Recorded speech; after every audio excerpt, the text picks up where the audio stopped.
Hello everyone, welcome back to my channel. তোমরা সব কেমন আছো? আশা করছি ভালো আছো। আর আজকের ব্লগটা আমরা শুরু করছি কটা থেকে বাবা?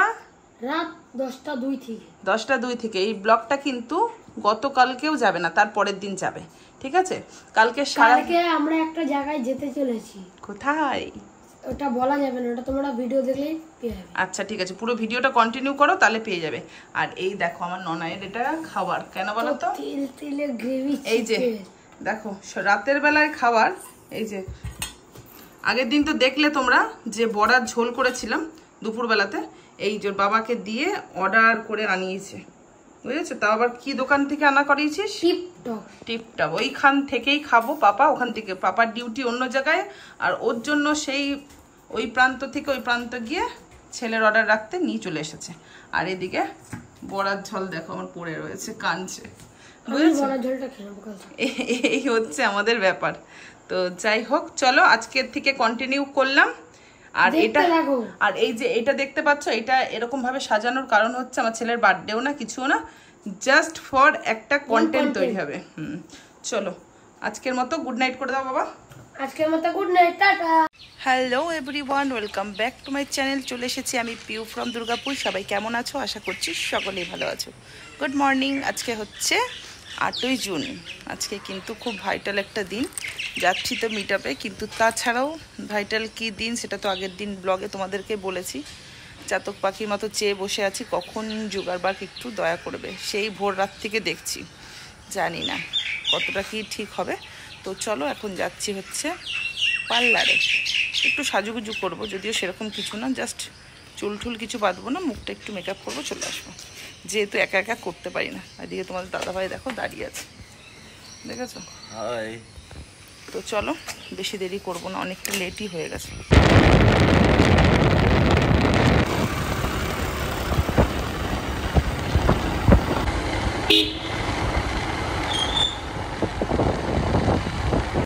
চলে এসেছি দিদির পার্লারে। চলো দিদিকে ডাকি।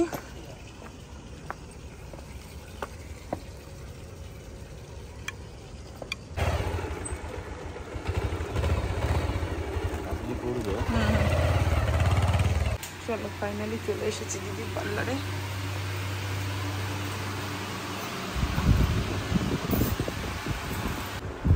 হ্যালো এভরিওয়ান, কেমন লাগছে আমাকে একটু অবশ্যই কমেন্ট করে জানাবে।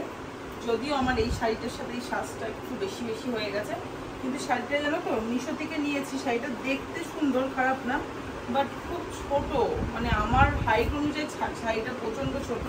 তাও দিদি অনেক ম্যানেজ করে পরালো, কিন্তু ঠিক কুচি কুচি খুব ছোট, প্রচণ্ড কুচি ঠুচি। যাই হোক, এখন আমরা বেরাচ্ছি। এখন ঘড়িতে বাজে হচ্ছে তোমার 8:35। 8:35। চলো অনেক লেট হয়ে গেল, চলো তাড়াতাড়ি। এই দেখো আমার শানটাকে কেমন লাগছে বলো? আচ্ছা অলমোস্ট হ্যান্ডসাম বয়। ওই বলে বলে বার্কিং কিছু না, চলো লেট হয়ে গেছে। আমার ছেলেকে একটু দেখাই দেখি, আমি দেখাই নিজেকে দেখিয়ে দিল। ও শানটা না এক জায়গায় থাকো দেখি, এক ফ্রেমে দেখেছো? রক রক বুঝে রক দেখি বাবা। এই চলো গাড়িতে ডিকিতে ঢুকিয়ে দাও। আমার সানগ্লাসটা কোথায়? গাড়িতে আছে না? হ্যাঁ চলো চলো চলো চলো চলো দেখতে থাকো। চলো ফাইনালি আমরা রেডি বেরিয়ে পড়েছি। চলো বাবা, এ নাও ধরো গাড়িটা, বেরিয়ে যাও। চলো এদিকে এই পাশে আসো।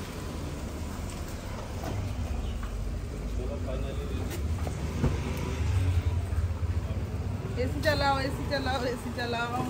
পয়সা লাগবে? পয়সা দিয়ে দিয়েছি। পয়সা দিয়ে দিয়েছি। কোথায় দিয়ে দিয়েছি? অগ্রিম দিয়েছি। পয়সা দাওনি তো? অগ্রিম দিয়েছি। এই আসতে বাবা, এখন আমার হাতটা চলে যাচ্ছে। না বন্ধ বন্ধ বন্ধ। চলো দেখা হচ্ছে, চলো সব কিছু নিয়েছি তো। চলো ভীষণ খিদা পেয়েছে, তাই একদম বাড়ির সামনে এই যে সানা হোটেলে খেয়ে দে তারপরে এইখানে খুব সুন্দর খাওয়া দাওয়া, কোয়ালিটিটা ভালো। চলো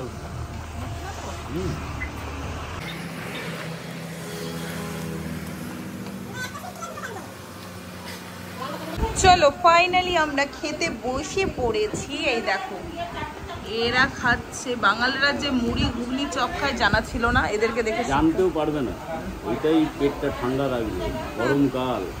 আর এই যে আমার ছেলে, বাপ কা বেটা সিপাই কা ঘোড়া, বুঝেছো? আর এইদিকে দেখো আমারটা, সেই লেভেলের খাবার। হ্যাঁ কি হয়েছে? তেলে ভাজা খাবো তো, আমার দরকার নেই। চলো ঝটপট খেয়ে নিয়ে, অনেকটা রাস্তা যেতে হবে এখন। আমরা যে কখন পৌঁছাবো জানি না। এখান থেকে খাবো হচ্ছে একটা কোল্ড ড্রিঙ্কস। কি খাবো সেটাই ভাবছি। কেশর বাদাম, লেবুটাই খাবো। এগুলো কি ওয়ারেস গো? না ওটা কি লেবুর? এটা দেখো ব্যারেজের রাস্তাটা এখনো পর্যন্ত ঠিক হয়নি, ঠিক আছে? তার জন্য এই দিক দিয়ে যেতে হচ্ছে। এটা হচ্ছে নিচে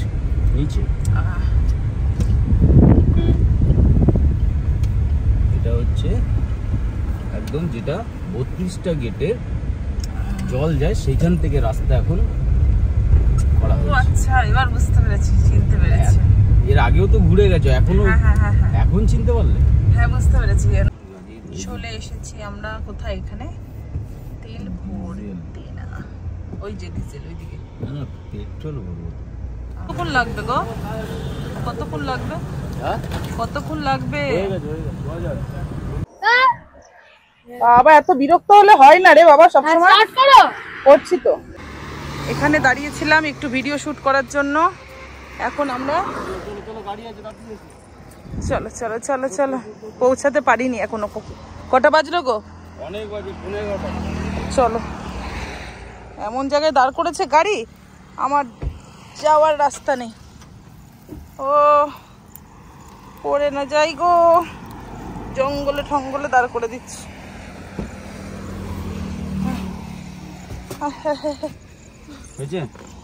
শাড়ি খুলে যাচ্ছে। ও মাই গড, ও মাই গড, ও মাই গড, দেখেছো? চলে এসেছি কিন্তু আমরা। দেখেছো? এটা হচ্ছে রায়পুর ব্রিজ, কত সুন্দর দেখো। চলো ফাইনালি আমরা এসে পড়েছি এখানে। সবাই সঞ্জয় দা ওরা সব দাঁড়িয়ে আছে, ওদের সব গাড়ি একসাথেই যাব। এখনো যেয়ে পৌঁছাতে পারিনি, তো চলো নিচে নামি, সবাইকে দেখাচ্ছি। চলো ফাইনালি আমরা এখন এই দেখো এখানে দাঁড়িয়ে আছি, দাদা ভাইরা সব দাঁড়িয়ে আছে। আর ছেলে গেল দোকানে, দোকান থেকে একটু হাজমোলা নিয়ে আসতে বললাম, বুঝেছো? সবাই এক জায়গাতে মিট হচ্ছে, সবার গাড়ি অলরেডি। এই একটা গাড়ি, এই একটা গাড়ি, আর আমাদের এই একটা গাড়ি। সঞ্জয় দা রয়েছে মেডিসিন দোকানে, মনে হয় রয়েছে না জামা প্যান্টের দোকানে বললো আছে। আবার আমুল কুল, খালি ঘুরে ফিরে খালি আমুল কুল। হ্যাঁ চলো চলো ম্যাডাম চলো।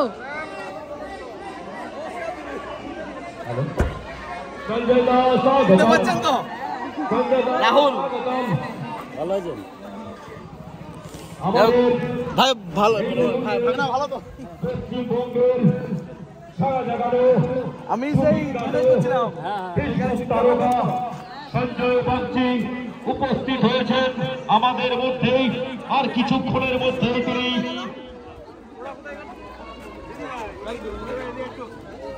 মঞ্চ দখল দেবেন। আর কিছুক্ষণের মধ্যেই আমাদের প্রিয় দাদা, প্রিয় বন্ধু, আপন জন সঞ্জয় বাগচিকে জানাই স্বাগতম। আমি বলে পিউদি বলে চিনতে পারবে না আমাকে বলো। সঞ্জয় দা স্বাগতম, সঞ্জয় দা স্বাগতম, সঞ্জয় দা স্বাগতম। ফেসবুক জিন্দাবাদ। আজ রায়পুরের এই মিটআপটাতে মেন গেস্ট হচ্ছে সঞ্জয় দা, আর সঞ্জয় দার গেস্ট হচ্ছে আমরা। সঞ্জয় দা আর শুভ ভাইয়ের ডাকে আমরা এসেছি। বেশ ভালো লাগে মিটআপে আসলে, কি বলো তো? যাদেরকে ক্যামেরার ওপার থেকে দেখি তাদেরকে সামনাসামনি দেখতে পাই। এই রাহুল ভাই ছুটে চলে এসেছে দৌড়ে। পিউদীপ ভালো আছো? বেশ ভালো লাগে কিন্তু কাছের মানুষগুলোকে যখন সামনে থেকে দেখা হয়। তো চলো চলে এসেছি গেস্ট রুমে, এদিকে সঞ্জয় দাকে সবাই ঘিরে ধরেছে। তিনি আয়োজিত হয়েছেন আমাদের মধ্যে মানুষের ভালোবাসায় তিনি এই মুহূর্তে থেকে চলেছেন। আপনারা দেখতে পাচ্ছেন সেই সঞ্জয় বাংশু, যার নামে সবাইকে ব্লগে নিয়ে নিলাম আজকে, যার নামে ফেসবুকে ভালোবাসার বন্যা বয়ে যায়, যার আশীর্বাদে অনেকেই। তারপরে বলল চলো স্টেজে গিয়ে দাঁড়াবে। তো স্টেজে এত ভিড় সঞ্জয়দাকে ঘিরে নিয়ে, তো গরমে একটু ভালো লাগছিল না, বললাম একটু পরে যাব। কিন্তু ওরা বলল যে এসি হলরুমের একটাও চলছে না, স্টেজের এসিটাই একমাত্র চলছে। যদি দুটো ফ্যানও থাকতো তাহলেও অসুবিধা হতো না, এতগুলো মানুষের ভিড়, তার মধ্যে কোনো এসি চলছে না, স্টেজের এসিটা চলছে, দরজা জানলাগুলো সব তো বন্ধ করা না, আর একদম কোনো রকম ঠান্ডার কোনো ব্যাপারই নেই, গরমে ভেপে যাচ্ছিলাম, খুব কষ্ট হচ্ছিল। আর এর জন্য ওদেরও যে সবাইকে সম্মান জানিয়েছে একটু ভুলভ্রান্তি হয়ে গেছে। সঞ্জয় দাদের প্রথমে সম্মান জানানোর পরে ট্রফি দিতে ভুলে গেছে, তো এইভাবে একটু ভুল হয়েছিল। পরে আবার আস্তে আস্তে সব কিছু সবাইকে দিয়েছে, কিন্তু সাথে সাথে দিতে পারেনি, এরকম একটা ব্যাপার হয়েছে। কাউকে ফুল দিয়েছে তো কাউকে ট্রফি দেয়নি, কিন্তু পরে আবার ডেকে ডেকে দিয়ে দিয়েছিল। তো যাই হোক, এদিকে সঞ্জয়দার বউকে সম্মান জানাচ্ছে, দেখতেই পাচ্ছ তোমরা।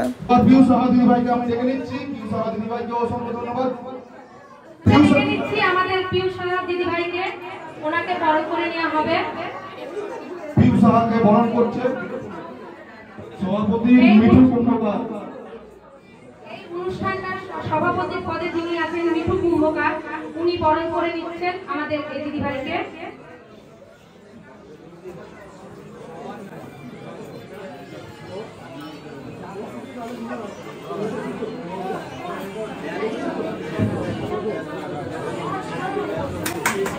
ওনার হাতে একটি ছোট্ট আমাদের ফেসবুক ফ্রেন্ডলি রাইফেল টিম তুলে দিলেন একটি স্তূপক। একবার দেখে নাও ভিতরটার অবস্থা, ভাবছি এবার একটু বাইরে গিয়ে দাঁড়াবো, এখানে না শরীর অসুস্থ হয়ে যাবে গরমে। চলো বাইরে যাই, তারপরে দেখা। এখানে সঞ্জয় বাগচি দাদা ভাইয়ের ছেলে এসে তোমাদের দাদা ভাইকে বললো চলো ফটো তুলি দাদা ভাই, তাই এখানে এরা ফটো তোলাতুলি করছে। দেখো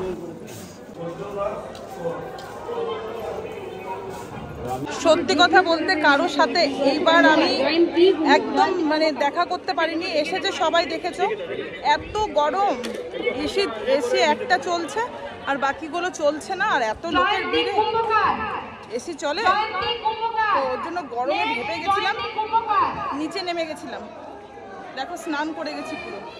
বিশ্বাস করো, আর যদি ওই হলরুমটায় 5 মিনিট থাকতাম অসুস্থ হয়ে পড়তাম, এতটা গরম লাগছিল।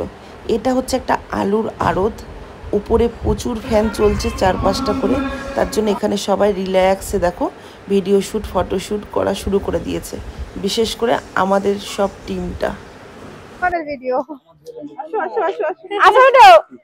বলে আমি এই ভিডিওটা দেখবো, এই সন্টা বলে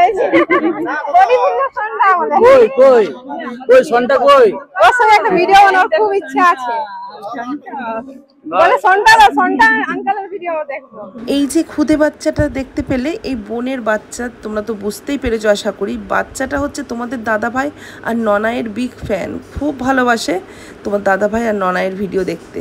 তো যাই হোক, ওদের চ্যানেল থেকে একটা ভিডিও পোস্ট করবে, তার জন্য বললো দিদিভাই একটু ফটো আর একটু ভিডিও করে দাও, তো ওদেরকে একটুখানি আমি করে দিচ্ছিলাম।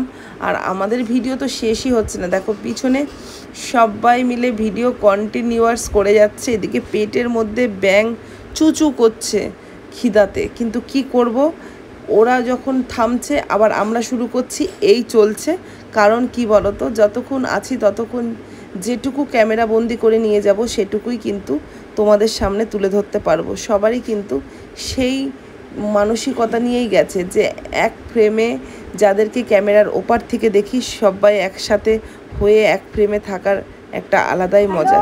তো চলো, এখানে এই বোনটাও এসেছিলো, এই বোনটাও বললো দিদিভাই একটু ফটো তুলবো আর একটু ভিডিও শ্যুট করবো। যে ঠিক আছে, নো প্রবলেম, চলো তোমরা কেন বাকি যাবে। তো সব কমপ্লিট হয়ে গেছে, আর এদিকে খুদেটার সাথে তোমাদের দাদাভাই একটু ফটো তুলছে, একটু ভিডিও করছে, এই চলছে আমাদের। আর এদিকে দেখো সঞ্জয়দার ছেলে সঞ্জয়দার ভিডিও করে দিচ্ছে, সাথে দিদিও রয়েছে।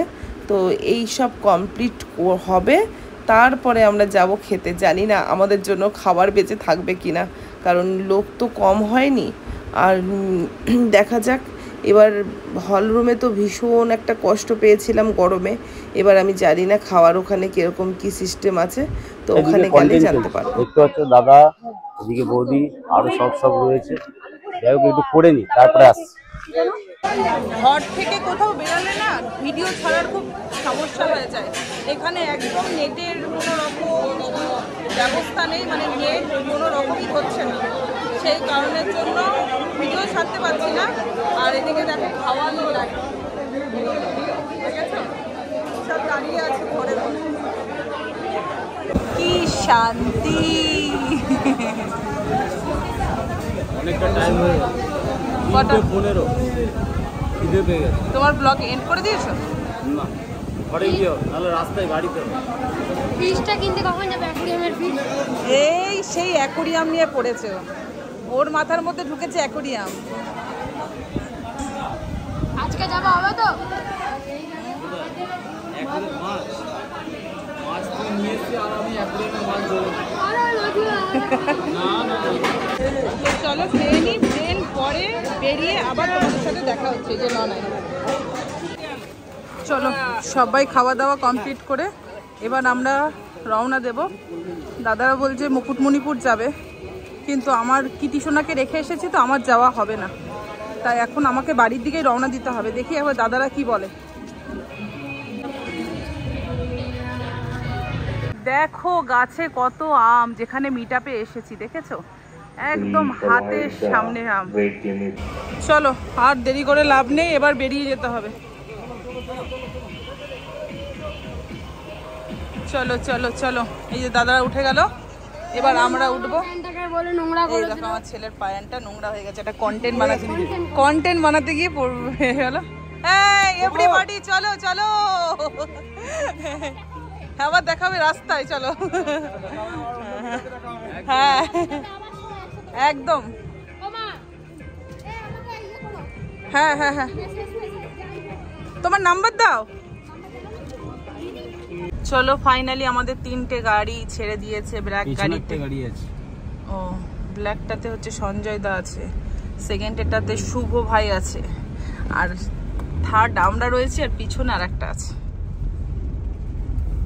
চলো চলো চলো, এবার যেখানেই যাব আমাদের এই 3টে, ওই তো সঞ্জয় দার ছিল, হ্যাঁ 3টে গাড়ি দেখতে পারবে। ওকে খুঁজে বেড়াচ্ছিল, পাগল হয়ে যাচ্ছিল সবাই ভয়তে। সঞ্জয় তোমার নামলো কেন? নামলো ভালো করেছে, তুমিও নামবে। দেখো তো হাজমোলা পেলে নিয়ে আসবে। বাবা, ও বাবা, হাজমোলা পেলে নিয়ে আসবে, জান একটা হাজমোলা পেলে। হাজমোলা পেলে নিয়ে আসবো, হাজমোলা। ঝালটা তুই যা বাবা। আমার প্যান্ট নোংরা, আমার বেড়াতে ইচ্ছা করছে না। এত গরম, গলার ফলার যা পরেছিলাম সব খুলে দিয়েছি, বিশ্বাস করো এই গরমে না আর পাচ্ছি না। আর এই যে আমার মালা, গলাটা মনে হচ্ছে ঠান্ডা হলো। যখন ভয়েস দেবো মিটআপের সব গল্প তোমাদের সাথে শেয়ার করবো। এখনের মতো টাটা। চলো। দেখো কত সুন্দর অপরূপ জায়গা, একদম প্রকৃত দৃশ্য, তার মাঝখানে এখানে কন্টেন্ট বানানোর জন্য নেমেছি। আর ননাই দেখো কি শুরু করেছে, ও এই খেজুর দেখে এখন ওর খেজুর পাত নিতে ইচ্ছে করছে। প্লাস্টিক দাও তো, পুরো খেজুরগুলো নিয়ে নি। দেখেছো? দাঁড়া ব্যাগ আছে আমার কাছে, দাদা ব্যাগ নিয়ে আসো, পুরো খেজুর নিয়ে নি। দাঁড়া এক সেকেন্ড।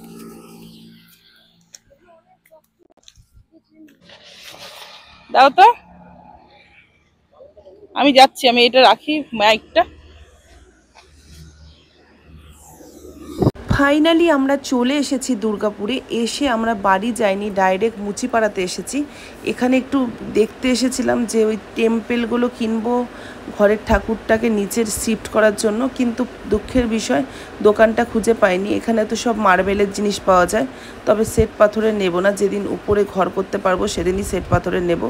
অনেক খোঁজাখুঁজি করলাম, মাছ বাজার চলে এলাম, সবজি বাজার চলে এলাম, ফল বাজার চলে এলাম, বাট মেন কারখানা যেটা সেটা আমরা খুঁজে উদ্ধার করতে পারিনি। সেই কারণের জন্য শুধু আমাদের ঘোরাই হলো, কিন্তু কাজের কাজ কিচ্ছু হলো না। এবার এখান থেকে বেরিয়ে যাব হচ্ছে সোজা কিটিসোনাকে আনতে। কিটিসোনাকে যেখানে রেখেছি সেই বাড়ি থেকে নিয়ে আসবো। চলে এসেছি কিটি সোনাকে নিতে। আর কিটি সোনা আমাদের গাড়ির আওয়াজ অনেকটা দূর থেকে পেয়ে নাকি নিচে চলে এসেছিলো। তো ওদের একটু সেন্সটা বেশিই থাকে। তো যাই হোক, চলো, এখন আমাদেরকে দেখে ওর এক্সাইটমেন্টটা খুব বেড়ে গেছে। এখন যতক্ষণ না আমি ওকে নেব ততক্ষণ ও শান্তি পাবে না। তো চলো, আজকের ভিডিওটা এই পর্যন্ত। দেখা হবে নেক্সট কোনো ব্লগে। ততক্ষণের জন্য সবাই ভালো থেকো, সুস্থ থেকো। আর যাদের আমাদের ভিডিও ভালো লাগে তারা পুরো ভিডিওটা দেখে সুন্দর একটা লাইক আর মূল গঠন কমেন্ট করে দিও।